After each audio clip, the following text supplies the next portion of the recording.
চেনো তো বুঝতে পারছি।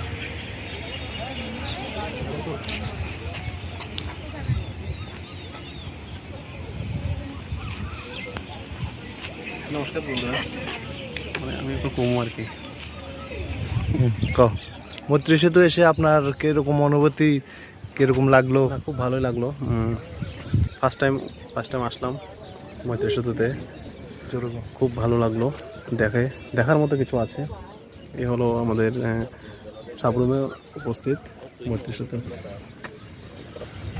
দেখেন আপনারা, এটা হলো ফেনী নদী।